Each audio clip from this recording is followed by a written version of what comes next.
Appreciate that. So, it just so happens that today, being December 8th, there are certain events in the Buddha's life that are celebrated, sort of like in Christianity, Christmas and Easter, certain events. So actually the biggest event in the Buddhist tradition is the Buddha's enlightenment. Okay, so there's certainly a lot went on before the Buddha's great enlightenment, but really Buddhism and the Buddha's teachings, in its essence, is about his realization of enlightenment. And that's what I want to talk about today, and then begin teaching the Heart Sutra, which is the pith of the deepest realization of the Buddha, and we'll work on that today and next week. So because it's, now again, if you come from different Buddhist traditions, not every Buddhist tradition celebrates it on the same day. Traditionally, these were lunar days, of course. Asian countries had lunar calendars, so the days would change. The Japanese, and I don't know if anybody else, adopted a solar calendar, so they chose December 8th as Bodhi Day or Enlightenment Day, so today is December 8th. So let me just say something about the Buddha and his enlightenment. Well, let me not say anything about the Buddha, let me say something about Siddhartha, right? Because the Buddha, meaning the enlightened one, the awakened one, was something that he was called once he began teaching from his great enlightenment. Is that clear? So actually in Zen we say anybody who realizes the nature of the mind is experiencing their Buddha nature, and that everyone, which includes all of us, have the potential to be Buddhas. Now that's not an article of faith. That came out of the Buddha's or Siddhartha's own experience. So I think you all know, for those who don't, Princeling left home looking for the answers to life, the answers to why human beings suffer, what's meaningful in this world of transitoriness and impermanence, everything changing all the time. Is there anything that could be relied on? I think we all know that. Anything more significant than this endless changing of, fame and infamy and pleasure and pain and success and failure and love and hate, all the winds that blow through our life. The Buddha said there had to be something more. He went on a long search, 6 years, met many different teachers, practiced different meditations, finally worked with the ascetics, which was a very popular path at that time. Anyhow, he got nowhere. All he got was close to death. So at the end of that whole process, he only really relied on himself. He had sort of gone through all these other teachings and practices and hadn't felt the liberation and the understanding that he was seeking. So he abandons he abandons the ascetic path, and all his fellow ascetics abandon him for being a wimp. And anyhow, he's now on his own, right? And he very sweet young girl who takes care of cows, kind of discovered him looking emaciated and started feeding him milk rice. He began to get back some strength. And then he decided he was just going to sit in meditation, his own meditation, and look deeply into his own mind. He really sort of abandoned all the techniques, all the yogic techniques that he had been practicing, that had given him experiences but hadn't given him freedom. And so he came to the realization on his own, it has to be in me. So he devoted himself totally absorbing in looking deeply into his own mind. Supposedly, he said, though, again, we don't have any videos of this. This is though only skin, sinews, and bones remain, and my blood and flesh dry up and wither away, I won't leave until I've attained full enlightenment. whether that's his words, but he had that kind of aspiration, to be free, to know his true mind.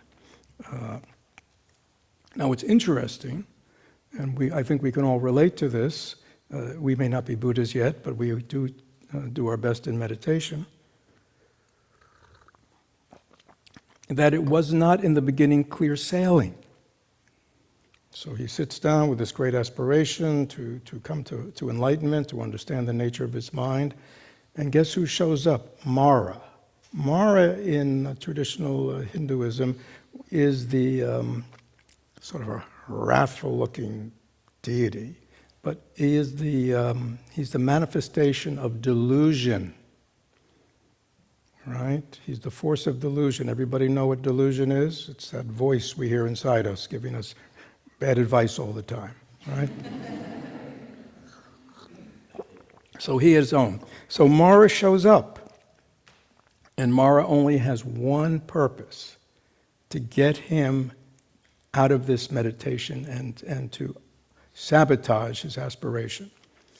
So first he sends his beautiful daughters, right, to seduce him, to distract him. And we could say that's the whole distraction of pleasure.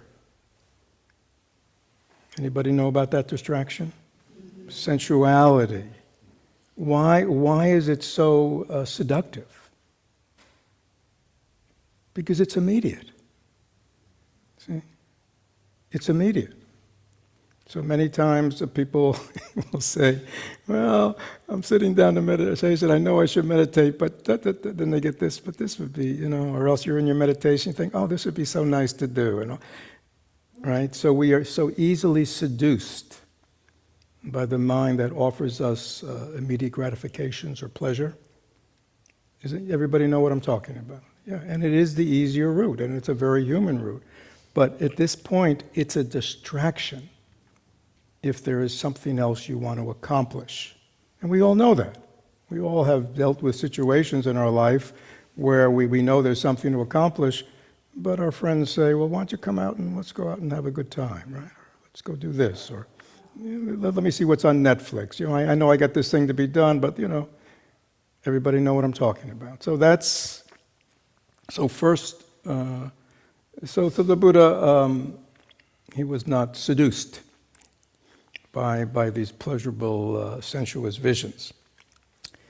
So then, Mara sends his demonic forces, ugly, wrathful, they're throwing all kinds of stuff at him. Right? Now, what is this about?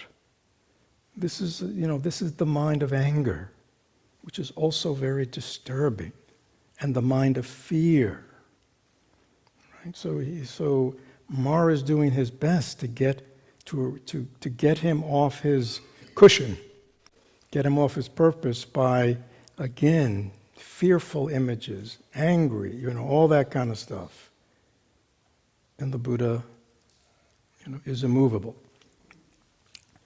Then, guess who comes for the final? This is Mara's, now he's going to have to throw in the big gun. Guess what it is? Doubt. Anybody ever know doubt? It's like, who do you think you are that you can free yourself from suffering? That you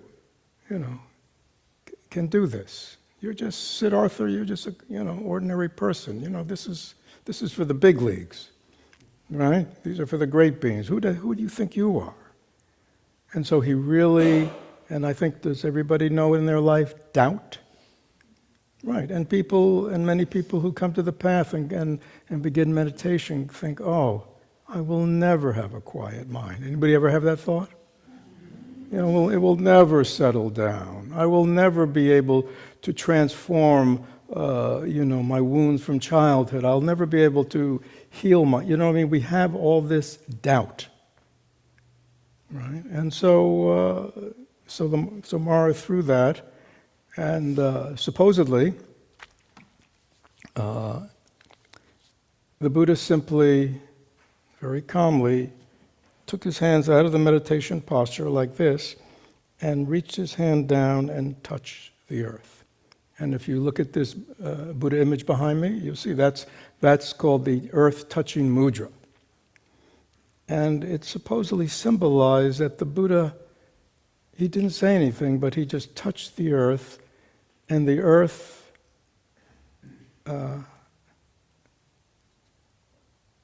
and all the, anyhow, the earth basically signifies that there is no place in this world that, and again, past lifetimes, which was everybody believed in, that in past lifetimes he had not sacrificed himself for the well-being of others.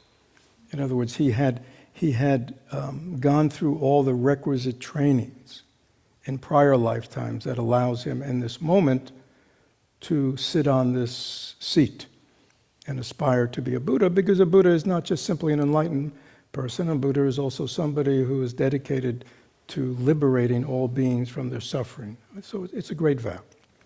So, Mara leaves in defeat, and the Buddha is left alone to complete his meditation during the course of the night. And then traditionally, and again, there are different accounts. Let me do the more traditional account, then I'll give kind of the Zen account. The more traditional account is that during the night, the Buddha had sort of three profound absorptions that led to realization, which eventually led to his teaching. His first one was he saw all his past lifetimes. He saw all the causes and conditions that he had made in his past, and how one thing had led to another, how another. So he really understood what became one of his primary teachings, which is karma. Everything is cause and effect, right? So he saw that everything that had happened to him was because of prior causes and conditions. And he was able to kind of understand totally and accept his own process, right? And again, we know many of us have trouble with that, right? We have trouble accepting our past, our childhood, our parent, what's things that have happened to us. And that's often because we don't think they should have happened, right? We have trouble accepting that they happened. But so he saw his own karma in the first watch of the night. So he was totally at peace, and he could just see how everything, even all the bad things or struggles, brought him to this point of where he was now. Okay, and he wouldn't have gotten here without that. So it's a very different way of looking at one's past. Then the second absorption of the night, he was able to see, supposedly, into the cause and conditions of every being. So he saw this unfolding of life, the karmic pattern of why every being is where they are right now, and how they could not be where they are right now because of their past causes and conditions. So he supposedly had this kind of omniscience. Now, if you're thinking about it, if you're going to be somebody who helps other people, anybody ever try to help another human being? Right. Is it easy? No, because what? Because we can't see all their causes and conditions. We just see them often very statically as they are now, but we can't see all their causes and conditions, all the things that have led to this, so you can really understand them and then really be helpful. So having this kind of omniscience is quite helpful, isn't it? And so that was in the second absorption. And then the third one was he saw how this karmic pattern is developed in a way that leads to suffering. And what became known in one of his primary teachings, which was the Four Noble Truths, he clearly saw, because again, remember, his whole search was about this question of human suffering and why we suffer, and is there another way? And so in the third watch of the night, he understood clearly the causes and conditions that lead to suffering. And therefore he saw that if those causes are removed, suffering will not occur. So that's very wonderful, right? Because he saw that all the human suffering that individuals and people do with each other is not ordained or not, not random. It's because of cause and conditions, and fundamentally the cause is people do not understand who they are. Right? So he saw this unfolding.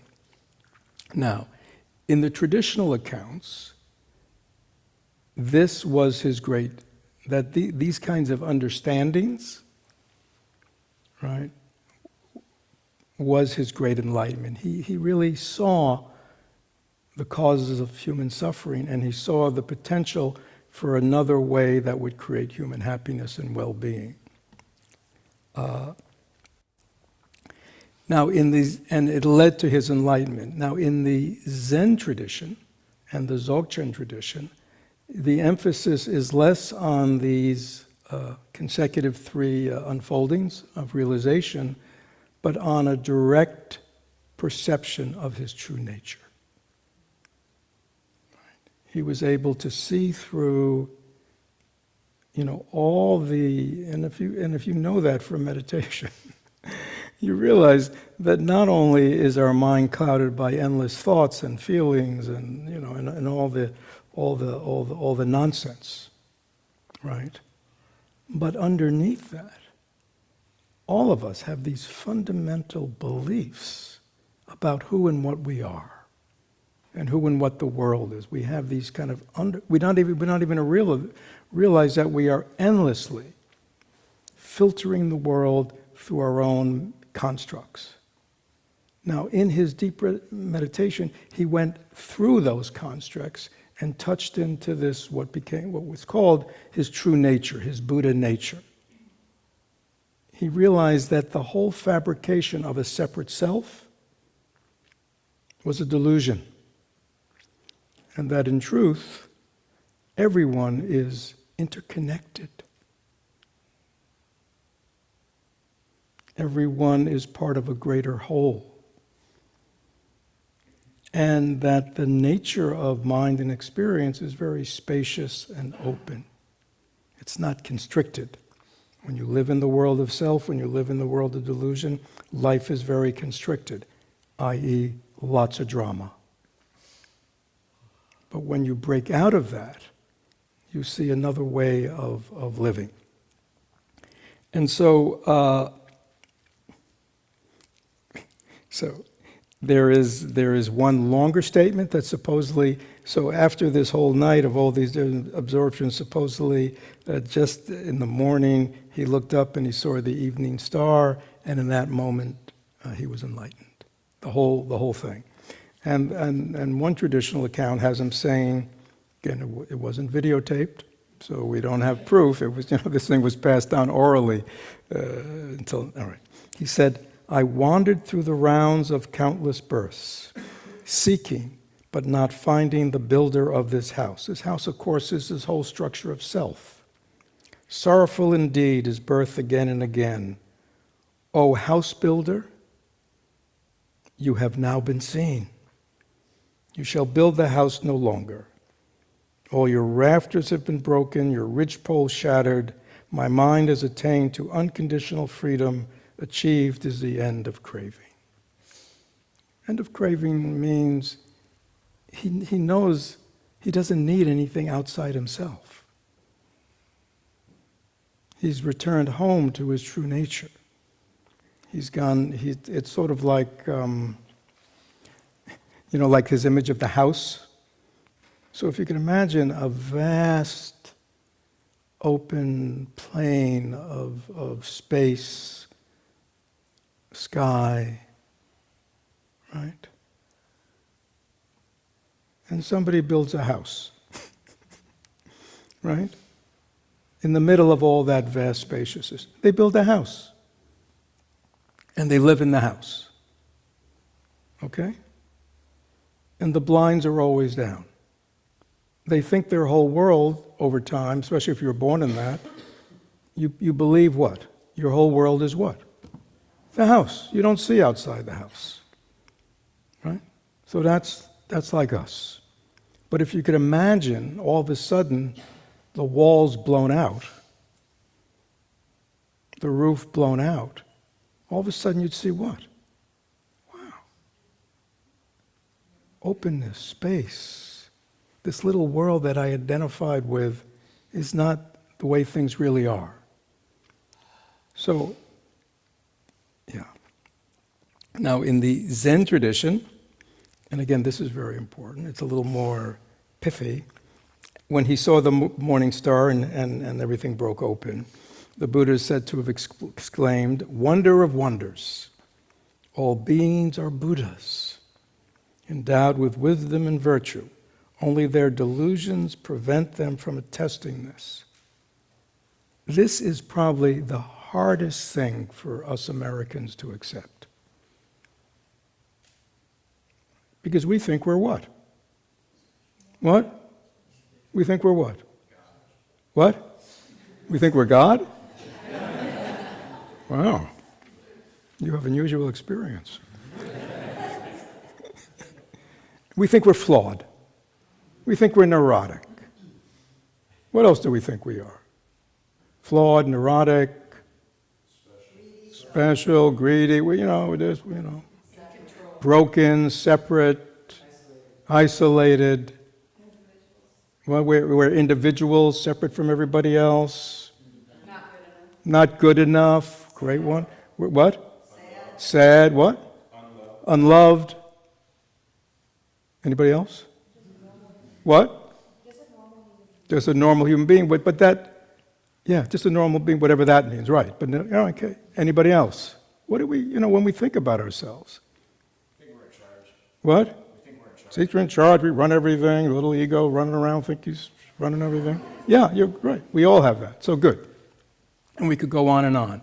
But you see, all of that leads up to an identity, who we think we are.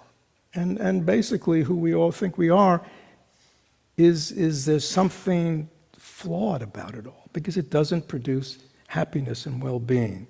So listen to this statement. So I'm saying it's so difficult for us to accept that this is what, at its core, what the Buddha's way is about.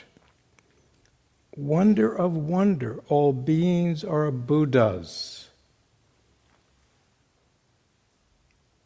Now, all beings are Buddhas. Does that include anybody in this room? Includes all beings, everybody online, yeah, and all the ones who aren't. In all the divisions of the world, the people who are fighting each other and harming each other and indifferent to each other. Right?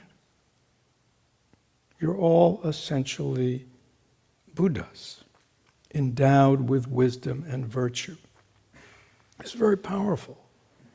This is also something that's very unique, that it's so hard for us to understand, because what do we think when we come to meditation, come to a spiritual path? We think what? What do we say? I got a lot of work to do. I got so much work to do. Right? I got such a screwed up mind, and I got such a screwed up past. And, you see what I'm saying? Like, this is a lot of work. It's going to take a long time. Right? Now, because we think we're here, wherever we think here is, and we got to get there. See? And the traditional way is, I'm here in the world of delusion and suffering and neuroses and flawedness and inner child woundedness, and right? And somehow, when I clear that all up, when I get that all healed and taken care of, then I will what? What? I'll be able to be freer and happy, right? I mean, all that good stuff. But listen to what they're saying here, what the Buddha said. This is why his teaching has lasted this long. He says, all beings are endowed with wisdom and virtue. That means already We have wisdom and virtue within us. It is in our nature. This is big, isn't it? Or am I making, this is big. To realize in my true nature, I am a Buddha. I have an enlightened nature. And it is the source of all goodness. It is the source of wisdom, of knowing the nature of things.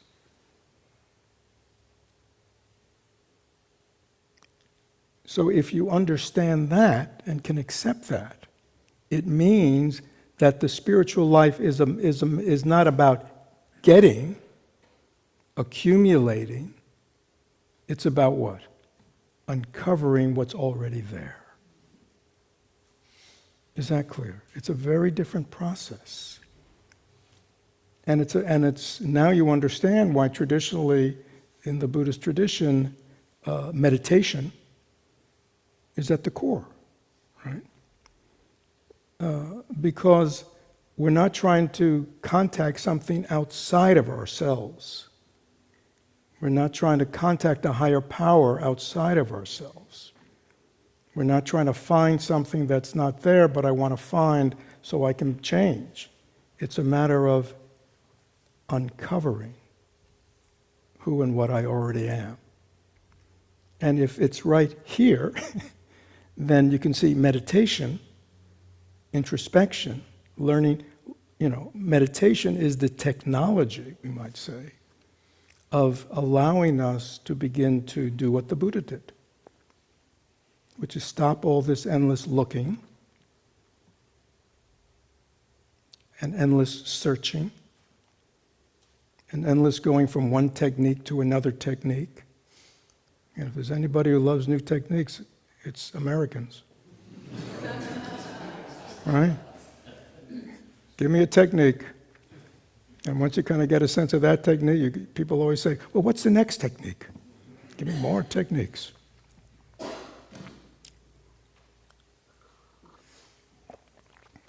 So, wonder of wonder, all beings are Buddhas endowed with wisdom and virtue. But then the next sentence, he says, only their delusions prevent them from attesting to it. So this is the path of practice, right? We already have this pure Buddha nature within us. It's our original mind, it's our true mind, it's our Buddha mind, it's whatever you want to call it, right? But I don't experience it. That's an obvious thing. Well, why, to say, well, why don't I experience it? Why don't I live in this openness and ease and this sense of connection with all beings, right? If that's my true nature. And then the Buddha says, only their delusions prevent them from attesting to it.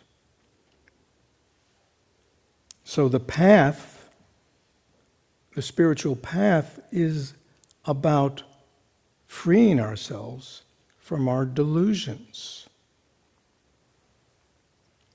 A delusion is what? What? A false belief. So what it means is we believe things that aren't true are true. Right? And one of the biggest things, of course, the Buddha said is we identify this constellation of body-mind as being a permanent solid self,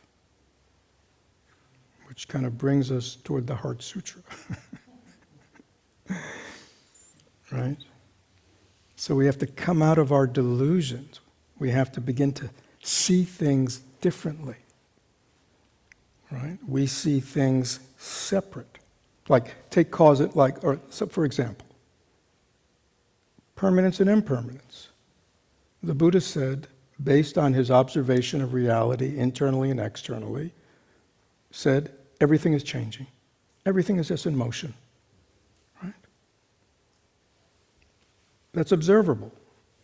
Observable, if anybody looks around the external world, things are changing second to second, microsecond to microsecond. and also inside ourselves. Thoughts, feelings, perceptions, memories, constantly arising and passing, right? The world is endlessly changing. Our bodies, sickness, old age, and death, they're all, based on that, right? So therefore, it's okay, right? So if you think about delusive thinking, if we cannot understand and accept the endless change of the external and internal world, and we falsely want things to be permanent, stable, always the same, we're going to what? Suffer. Because things are changing all the time. Is that clear? And sickness, old age, and death are sort of the big ones for for people like us who have bodies, right? Our bodies are subject to sickness, old age, and death. That's normal. So having a sort of an enlightened view that everything's impermanent, everything is changing, certainly helps you navigate life. Another one is karma. People often, why is this happening? Why is this happening? This shouldn't be happening. Why doesn't this happen? How come that happen? Why do bad things happen to good people and good things happen to bad people, right? And the simple answer is because of causes and conditions. Why am I the way I am? Because of causes and conditions. Why are you the way you are? Because of all your causes and conditions. Why is the world the way it is? Because of all the causes and conditions of myriads, billions, millions of situations and variables. Right? When one understands that, which is again fundamental teaching of the Buddha, and understands that very clearly, then one knows that if one wants to affect any kind of change, one has to change the causes. If you're always dealing with the effects, it's like, in medicine, always dealing with the symptoms and never going, what's causing the symptoms? So I'm just giving some examples of other ways that we hold delusive views. We see permanence where there's really impermanence. We hope for stability where there's only instability. And we don't understand why things unfold the way they are. So there are many kinds of delusions that we as human beings suffer from. Right? I'll give you another big delusion. You ready for this one? There's nothing happening out there. It's all happening in here. We think, who's the cause of our anger? Anybody know? What? Them. Even though anger arises where? It's in here. And yet we think the cause is out there. True?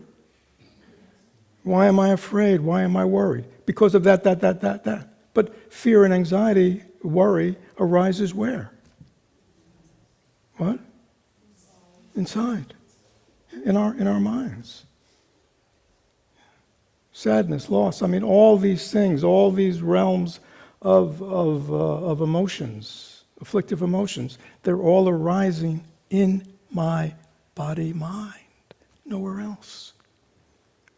And yet, as this gentleman said over here, we want to what? Yeah, we want to control the external world when the problem is inside. That's a delusion. So there are lots of delusions we need to clear up so we can see clearly. So a Buddha, an awakened person, is someone who sees clearly, sees things as they really are. Is that clear? Not as they think they should be, not as they hope they should be. They see things as they really are. And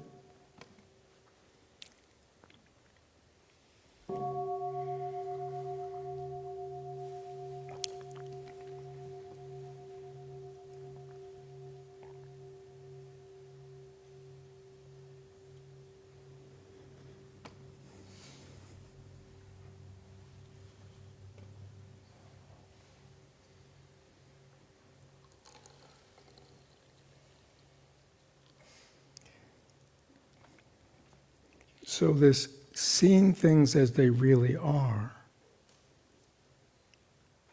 is fundamental to the Buddhist path and to really awakening. To be awake, to be enlightened, is to be enlightened as the true nature of reality. That's all it means.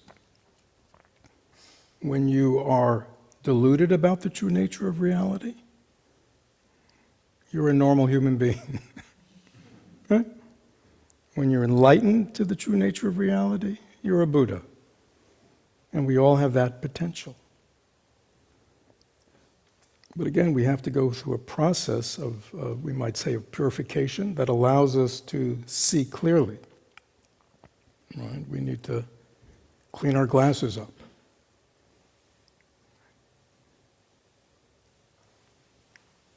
I remember when I must have been in my early 50s, I always had 20/20 vision, right? Never had a problem. And I forget, all of a sudden I began to, like have trouble like in kind of like restaurants where things were a little darker, or other kind of places like reading the menu.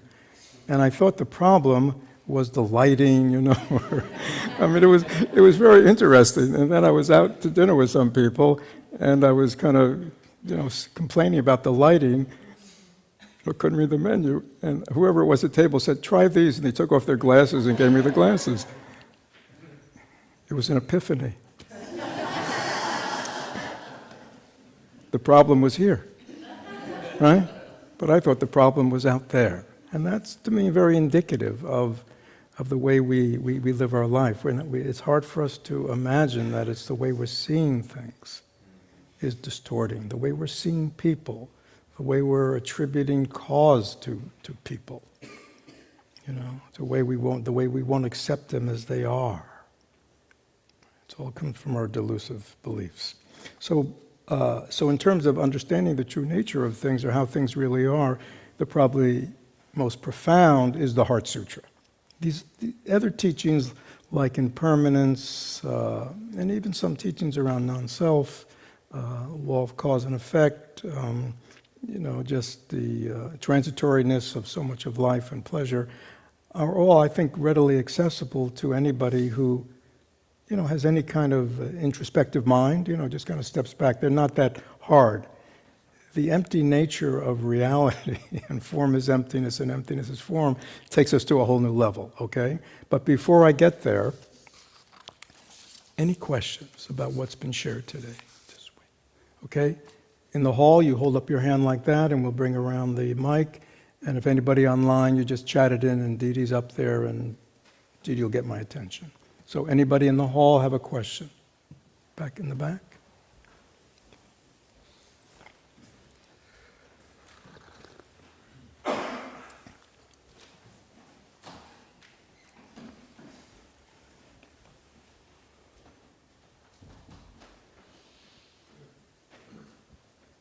So my question is,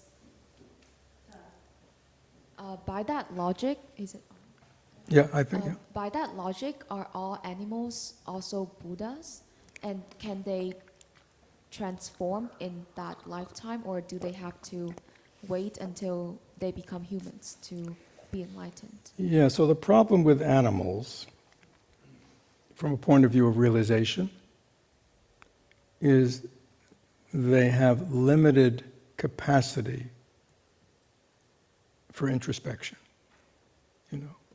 The wonderful gift that we have as human beings is that we have this ability to step back from our life and ask questions about it, right? I mean, that's why we're all here, right? Because we all have this ability to look at our life, how it's unfolding, what's going on and going, and saying things like, what? It's not working.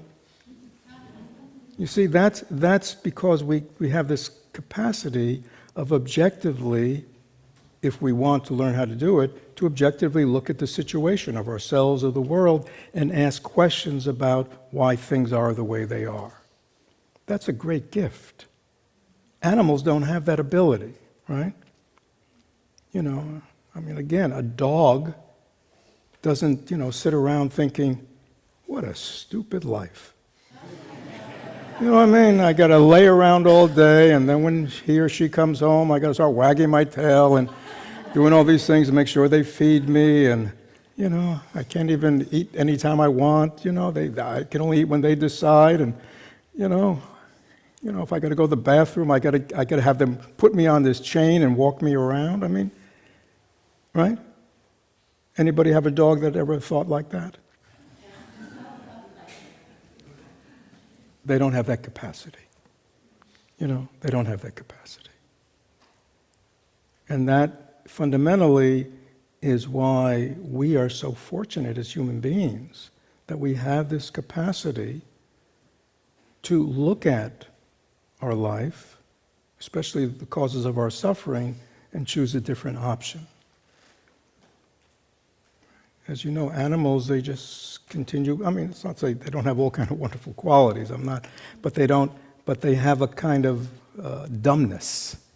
It doesn't mean they're dumb. They have their own intelligence, but a dumbness in terms of their ability to introspect, to objectively look at their situation and change it. You have a question? Okay. Over here? Or is there somebody else over there? Oh, I didn't see. Okay. Okay, no, I didn't see that. Okay. Then gentleman over here. So I have a question about delusion, where you said, if you're not deluded, then you can see what's true and right. Mm-hmm. How do you know you're not deluding yourself there? And Yeah. is it more of a matter of attachment, or, I guess I have questions about delusion in a minute. Yeah, so let's stick with that one. Good question. If I'm a deluded being, how do I know that I'm really working and uprooting my delusions, and I'm not just continuing to delude myself? Good question. Well, get yourself a teacher. It's the job of a teacher to help you, right? It's like, you can be at home and you can teach yourself to play the violin, and you can think you're just great, right? And then but other people may not, right? But if you really want to learn how to play the violin, you'd get a teacher, right? And so, because a teacher can teach us, but more than that, they can tell us when we're hitting wrong notes and show us the difference between right notes and wrong notes. So going back to the Buddha was a teacher. He had thousands of disciples. But again, you can also check yourself against the teachings. Now again, you're right, you could always delude yourself. So, you can kind of look at the teachings and the principles of the teachings of the way we're supposed to develop. But again, see, you had sort of one answer, which is, if we are practicing, we will be more at ease. There'll be less drama in our life. There'll be less attachment and aversion. Yeah, there'll be more open-heartedness. There'll be more of a sense of connection. There will be less sense of aloneness or separateness. So, there are, qualities that one can look for to see whether one is, advancing, one say. But there's the ultimate question, can you be deluded? Yeah, you can be deluded. So that's why it's good to check yourself with somebody else. Right? How do I know, I often say it, I have no idea how I look now. Right? I can't see myself, can I? I have no idea how I look. The only way I'll know how I look, there are two ways. One, I could ask you, and you can give me feedback, or I can go look in the mirror. But by myself, I don't know how I look. It's hard to see ourselves clearly, isn't it? We are much better at assessing other people, aren't we? We are just brilliant and insightful about other people's stuff. We're not, but it's hard to see our own stuff, because it's our own stuff. It seems so real to us. It seems so true. Right? That's the problem. It's the way, it's like who I think I am. Right? But then along comes the Buddha and he says, you're a Buddha. And you go, what? I'm just a bowl of neuroses. Right? I got so many issues and problems. How could anybody say I'm a Buddha? Is that clear? So this is quite special, okay? And then, Didi. Hi, good morning, everyone. I'm going to ask a question, but it's going to be through a scenario. Not too long. Not too long. Okay. So you have a partnership of A and B. Mm-hmm. Partner A has been transparent to B that A has experienced rejection, and they're actively working on healing that rejection in their life. But in that process, A still does actions that A is rejecting itself, but in return it causes B to feel the rejection as well. So according to what we learned today, Yeah. I'm trying to follow you. Go on. according to what we learned today, should B stop focusing on A's actions and focus more on what's causing them in their mind to not, be able to deal with A's rejection? Yeah, well, yeah. So the Buddha said, I teach one thing, the cessation of suffering. So that's big. But that's always very important to remember. We want, as individuals, not to suffer in this life. And for many of us, drama is suffering. Issues are suffering. Problems are suffering, right? We want to be free of suffering so we can live in harmony and goodness and openness, right? What's your name? Scott. Is that true? Yeah. So,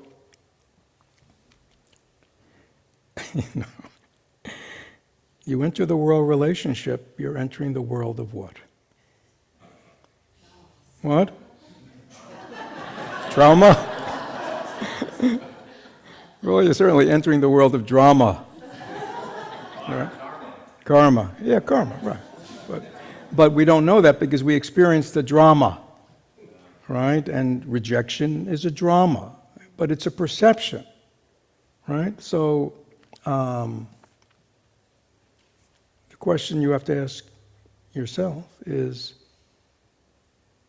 I don't know what rejection means. Somebody says, I don't want to be your friend anymore. I guess that's like rejection, right? Okay. That's a fact, right?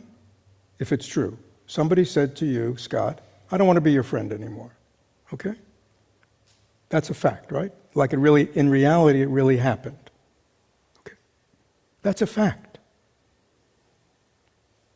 Your emotional response to the fact is yours. That's where you have control. Somebody might say to you, I don't want to be your friend anymore. Well, that's good. I don't want to be your friend either. Come to think of it, I never really liked you.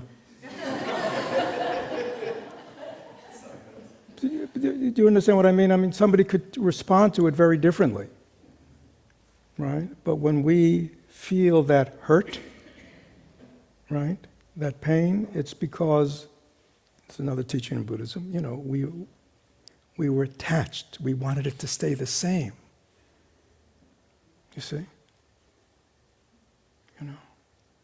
And in the face of change, and this is the problem with relationships, is what? They change. A couple of generations ago, I don't know how many generations ago, things were kind of stable. Do you remember that? People had their roles and they had their, and I don't know. It was a different world. But now everything's at play, right? So things just change very quickly. People change very quickly. People are very free to change their relationships and how they want to be and who they want to be with, and right?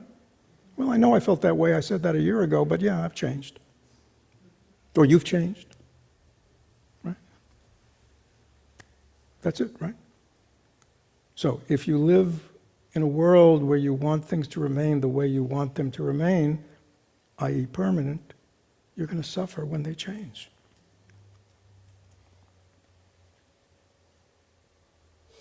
Does that explain? So is your answer saying that B should... Is your answer saying that B should just be comfortable or accept that things are going to change and that's it? Just be Well, at peace with that. Again, remember the Buddha was married and had a child, and he left that. And he spent the next 50 years of his thing wandering around as a celibate sort of monk, right? Having no close relationships, but just devoting himself to teaching. Yeah, so, in Buddhist tradition, love, compassion, joy in the joy of others are all aspects of love. But romantic love is considered a source of suffering. Anybody know why? Take a guess. Who's ever been there? What? Yeah, because romantic relationships involve attachment. You see? Right? If I'm very open-hearted and kind to everybody, and very loving to everybody, and very compassionate to everybody, it's very free, isn't it? But if you think about, romantic, more intimate relations, there's always attachment, isn't there? And the stronger the attachment, the more the suffering. That's just the way it is. Now, it doesn't mean, all right, I'll just become a monk or a nun, a celibate monk and nun. That is an intelligent answer. You see? Problem solved. Okay, so that's, I get it. That's an intelligent answer. It's called avoidance, right? I used to work in my clinical days, I used to work with people with phobias. And it was a very simple answer. I'm phobic about elevators. I just never go in an elevator. I just, if you live in places like New York or something, that's a lot of stairs. But yeah, just avoid, right? You're phobic about bridges. I just won't drive over bridges. Well, you got to do a lot of driving around. But so avoiding is an answer not to have to deal with things. But coming back to relationships, we're lay people, right? So to be a lay person means we are in the world of relationships of all kinds, right? And so you have to accept if you enter that world, right? That's just the way it is. So we want to develop the skills and ability to take care of our inner life that we can navigate this world of attachment and aversion and coming together and parting, beginning and endings, with understanding and greater ease. Yes, Dee Dee? Jordan is wondering, what's the difference between someone of Thich Nhat Hanh's realization and a fully enlightened Buddha? And if there is a difference, where is the delusion? Well, I certainly am no one to assess the enlightenment of Thich Nhat Hanh or a Buddha. I will leave it to them. But if you ever run into them, please ask them.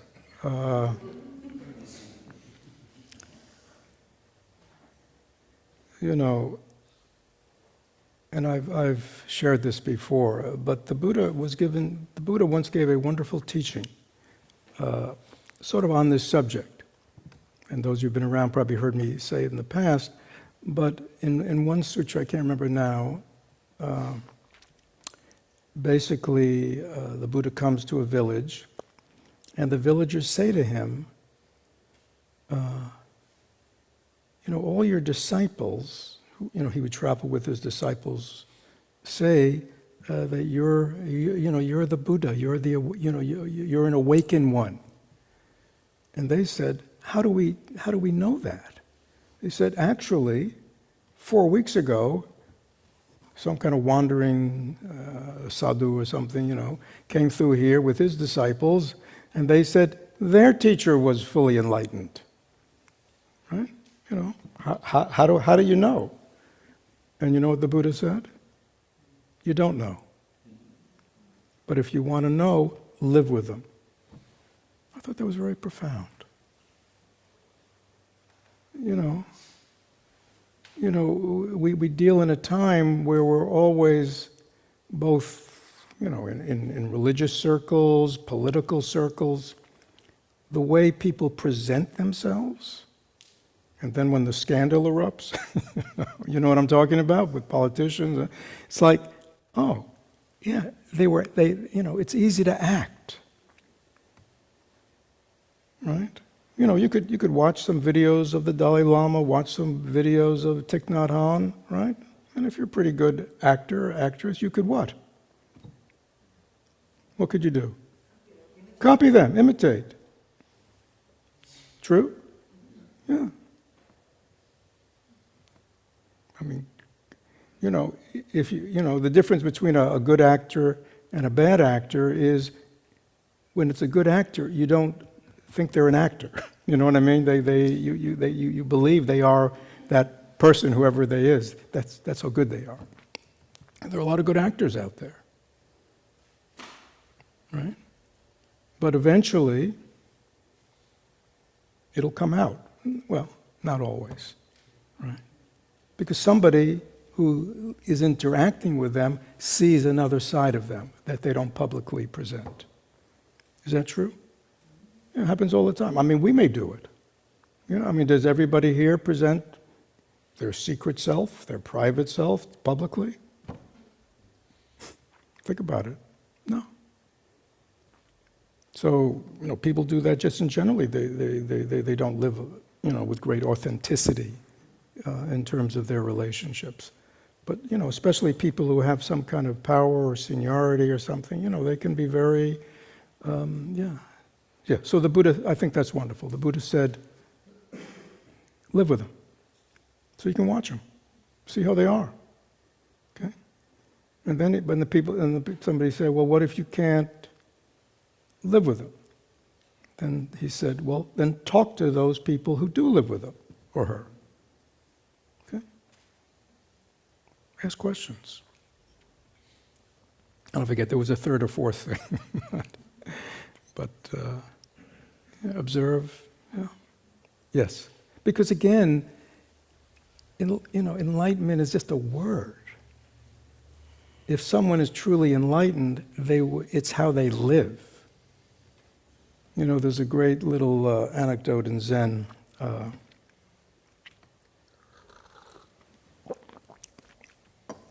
There was a great master who was quite well known for certain teachings, but he was a Zen master.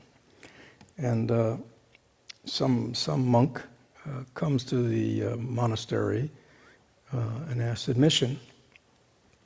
And whoever was in charge of guests asks them, says, oh, you're here to receive Master so-and-so's teaching on so-and-so, right? And he said, no, I'm here to see the way he puts and takes off his shoes. Now, what does that mean? You say, go, what? But it's like, no, I'm not here to hear his talk, his words. I'm here to really observe him as a person. Does he, if you ever go to a Zen temple, you'll see shoes are like this. Why are shoes like this? Because the person is mindful. They don't just, kick their shoes here, kick their shoes there. When they take their shoes off, they're very present. So it's a it's like that. Anything else, Didi? Yes. Yes. Rick is also wondering about enlightenment. And he said, could it be said that all of Siddhartha's experiences, including his time as an ascetic, brought him to the threshold of enlightenment, and that his journey to enlightenment did not begin with sitting under the Bodhi tree, but actually concluded there? Yeah, I think that's cause and condition. So again, that was the earth touching, right? Where the Buddha, there's a whole, again, if people don't believe in many lives, and you don't have to practice the Buddha's way, so there's a whole body of literature called Jataka tales, right? And the Jataka tales are the tales of the Buddha's previous lives. Many of them he was an animal. And he did really some wonderfully selfless, courageous things as an animal to benefit other animals. And he also had many Jataka tales where he was, an ordinary person and all that. And of course he had his current life, right, as Siddhartha. So all of us, that's why we should never obsess about our past. Or why did this happen to me? Or, people will often come here, especially when they're getting on in age, and if I had only found this path when I was younger. You know what I'm saying? The people would say. Well, what does that mean? Here you are. It's like, be grateful and happy that you found the path now. Most people don't even find it now. Right? So, one should be able to look back on one's life, if one's looking back on one's life with intelligence and wisdom and understanding of causes and conditions, you see how all of it makes sense. And all of it is benefiting us. Right? And oftentimes, and it's hard, it's like this gentleman, somebody doesn't want to be your friend. It's not a happy moment, right? Yeah, it's suffering. So it's not, but that's life. But it's often, some of us we can look back at our lives and go, if that hadn't happened, I wouldn't have turned my life around. Did you know what I'm talking about? And so we often do not know at the time, the purpose and meaning of what's happening to us. Because again, we often can realize, that was a seminal moment in my life. Even though it was painful, I learned something. Does everybody, we all know that, right? Yeah, so when you have that kind of accepting view, you're willing to look at life of everything, with acceptance and understanding. The only sad thing is if we don't learn. Right? So to go through a painful experience and just keep going, doing the same thing over and over again, that's kind of sad, isn't it? But to learn, to go, what's the cause of this? Why did this unfold the way it did? Right? Within me, within the situation. That's how we develop our intelligence. Right? By a willingness to kind of step back from life and ask some deeper questions to go, why is this unfolding the way it is? Everybody here has done that, right? But when we learn to do it, even asking the bigger questions about our lives and the meaning of our life and the purpose of our life. And I often say to people, especially when people talk about, childhood stuff and people go through all kinds of stuff in our society, painful situations growing up. It's like, but then what do we do? So let's say bad things happened in childhood. So we develop what? Strategies to what? To keep ourselves safe, right? Or to get what we want, or, all those kinds of things. And we don't realize that we're developing a strategy when we're a child. Not a lot of intelligence, not a lot of insight, right? And then what do? We keep going, decade after decade. And sometimes I'll talk to people, let's say they're in their 50s or so, and they have lots of anxiety. And they've had anxiety since childhood. I said, yeah, so you've lived your life with a strategy that if I do this, do this, do this, do this, then I'll feel safe and have no worries and fears. So I'd say to them, at this point, you must be the most fearless person around. And you know what they'd say? No. I still have worries, I still have fears. Well, don't you think if that's true, you would ask yourself, maybe that strategy I developed unconsciously when I was 11 doesn't work. Maybe it's time to change the strategy. Right? But you have to kind of look deeply in that. That's again a great benefit of meditation is if we can, get the get the stuff to quiet down a bit, and there's some clarity in the mind to kind of look at the causes and conditions in all situations, and we can see much more clearly, right? What's going on. But we have to be willing to ask questions. Well, the Buddha's, we gotta stop. Four Noble Truths. His first teaching. Four Noble Truths. Dukkha, dissatisfaction, suffering, unsatisfactoriness, all these things. Right? Cause, there's a cause. When we understand the cause and remove the cause, the suffering will end. I mean, it's that simple. Is that true? Yeah.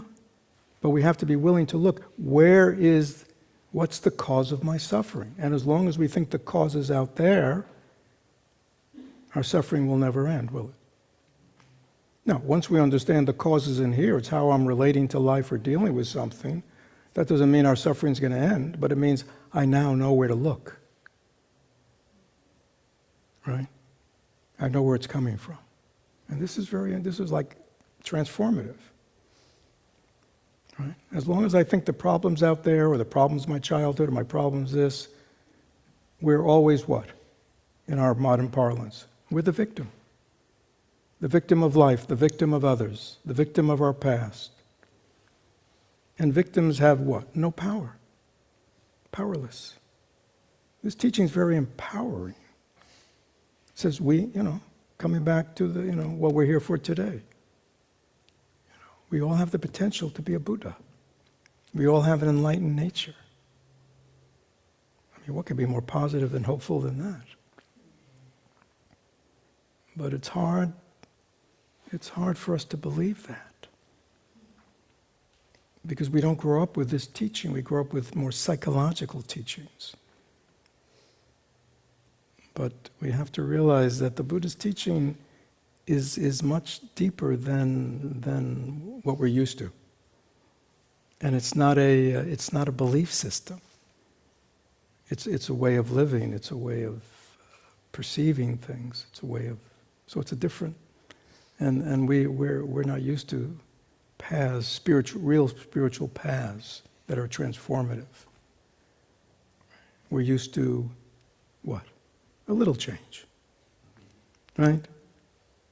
The idea that transformation is possible, real transformation, even though intellectually we may agree, deep down it's hard for many of us to really accept this possibility of transformation, i.e., the caterpillar has the seeds of being a butterfly. Who would believe it, right? If you held up the little caterpillar and you held up the butterfly, you'd say, impossible. But the truth is what? Possible. Thank you, everyone. So, next week, the Heart Sutra in 1 hour. And in Buddhism, there's a special hell for teachers who blow it. So, I'm putting a lot of pressure. And then the following week, which I think is the Sunday before Christmas, I'll be doing the Dharma of Scrooge. There's a great enlightenment story in our tradition called the Christmas story. And it's about this human being named Ebenezer Scrooge, and how in one night he transformed himself. So that's 2 Sundays from now. We'll have the Dharma of Scrooge. Thank you, everyone.